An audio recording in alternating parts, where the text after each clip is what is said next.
I have a 3,000 square foot garden. I also have 10 kids, including a toddler and a 3-month-old. How do I make it work? Well, I'm going to give you a few of my tips.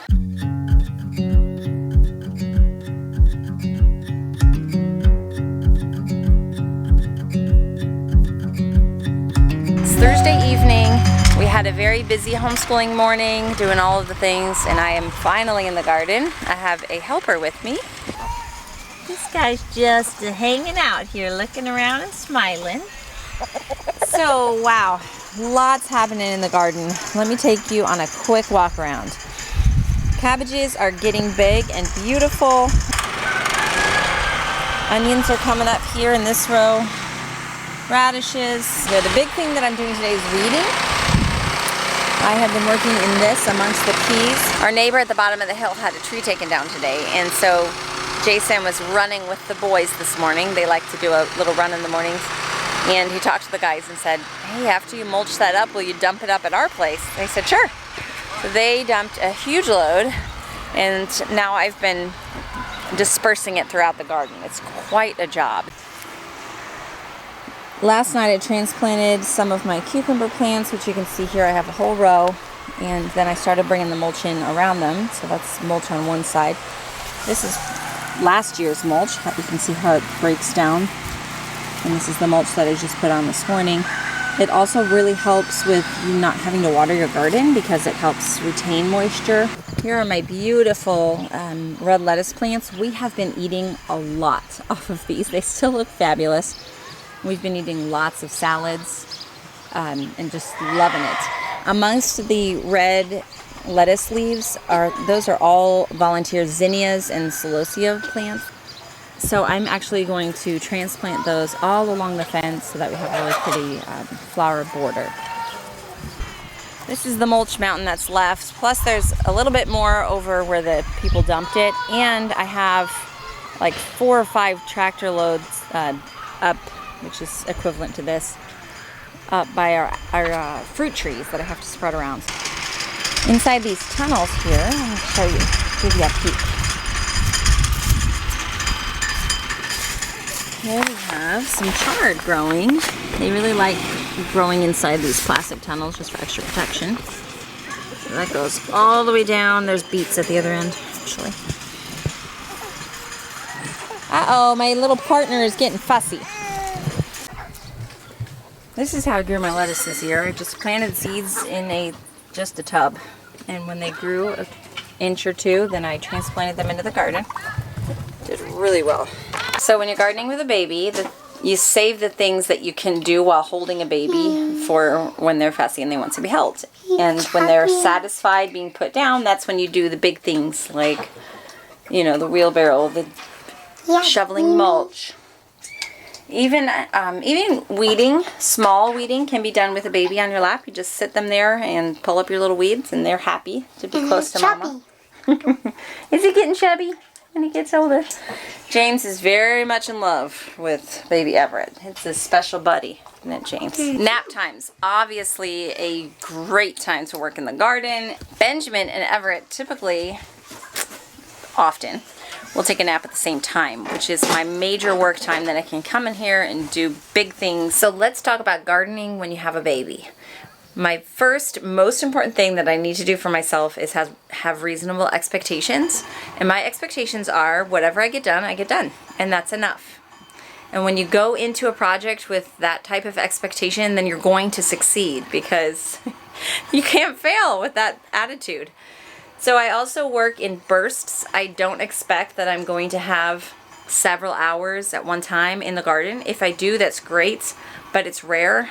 Not only do I have a baby, but I have he's getting ready to turn 2, so I have a toddler, and then I have, you know, every other age up to 16, plus all of the other things that I do. So finding, 3 or 4 or 5 hours to work in the garden is just not going to happen at this season in my life, but that's okay. It is amazing what can be done in little 20 or 30-minute bursts of time. That's how I gardened last year, and that's how I'm gardening this year. And I have gotten a lot done already. I have a lot growing, and it's only the first week of May. So you want to do what you can when the baby is happy. I make sure that all of our homeschooling time, we start early and we do things right away in the morning because that frees up the afternoon and evening for gardening. Also, I know that a good time for gardening is in the later part of the day when it's not quite so hot. That's when I can have him out here in a bouncy seat. I can't do that during the warm part of the day or the sunny part of the day. And so I make sure that I have dinner ready to go. So I'll put something in the crock pot ahead of time or just have things prepped. Hi, sweetie, you want to come in the greenhouse? Have things prepped and ready to go so that during that time when I would normally be making dinner, I don't have to go inside. I can stay in the garden and be productive right up until the time that I need to go inside and just throw just the last few things together. Mom, that's us. You're talking to us. Yeah, we're talking to our friends. Tell them about gardening. Lydia has her first garden this year. Lydia has a garden, and James, Jeremiah, Samuel, Elsie. I give everybody who's interested their own garden space. You know, it's hit or miss if things grow or if they grow weeds. Yeah, I garden. He does.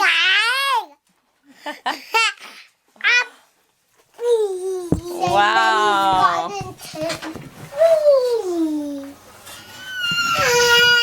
Did you hit your head? Come here and get a kiss. The reason that I want my kids to have their own garden is because I found that when kids have ownership over a garden space, they tend to want to help with all of the garden more, and they actually enjoy vegetables so much more. My kids will eat all of the fresh vegetables because they had a part in growing them. How's your garden doing? The thing I have most of is lettuce. And then I don't know if my pea plants are going to survive because the leaves were getting eaten. We've made quite a few salads from your lettuce, though. It's been delicious. What's our trick when we pick lettuce? To put it, we don't pick it unless we're going to use it right away. And then after we pick it, we put it in ice water. Everett's big news is that at 3 months old, he finally started taking a pacifier. Oh, you guys. Benjamin was just such a happy baby. He's my first baby to take a pacifier, and we just, use it once in a while for like going to sleep and things like that. And I know when I first started parenting, I was like, absolutely not. And then as time went on, I was like, maybe that's not such a bad idea. So I was so determined with Everett, and he refused to take a pacifier. So, every few days I would just kind of try again, and he was not into it. It was almost the day he turned 3 months old, which was Tuesday maybe, I don't know, it was the first, whatever day that was. Almost that day, he was like, I like this thing. I can't believe it. I would have thrown in the towel a long time ago, but I just tried one more time, and sure enough, yeah.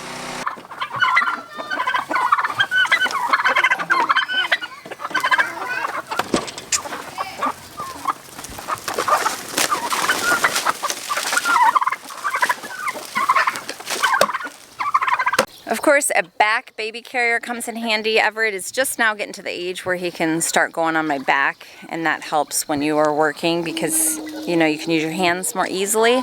And it is really important that I keep whatever I'm working on, that I make sure it's in a state that, hey baby, no. Don't pick those. Thank you. Keep walking. He's pulling my pea stalks right off of here. Oh, you're trying to put them back? Okay, let's walk this way. Keep walking. Look at those puppies. Let's go see puppies. Come on. He has a new task of putting the weeds through the holes. It's really important that whatever I'm doing I can quickly stop. So if like yesterday, I guess it was 2 days ago, I was transplanting that chard that's underneath the tunnel. Some of it had clumped together and there were too many in one spot, so I was transplanting them. And so I knew at any minute I might get interrupted and need to go take care of babies, and I might not get back out here for a long time, and those transplants would die because it was kind of a warm day. Gentle. You can dig in the dirt. Can you dig in the dirt? Right down in the dirt. Dig a hole. So what I did is I had water available right then. Every transplant that I planted, I watered it immediately. That way, if I had to walk away, no big deal. The ones that I planted were already watered. Mommy,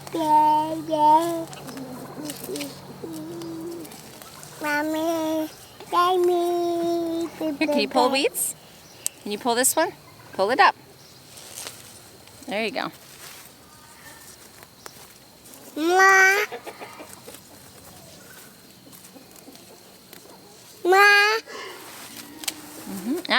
No. Pull weeds right here. Pull this one. Pull this one. Yeah, there you go.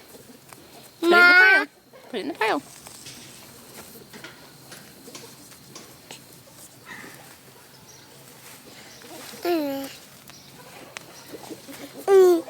Super exciting thing happened here on the farm.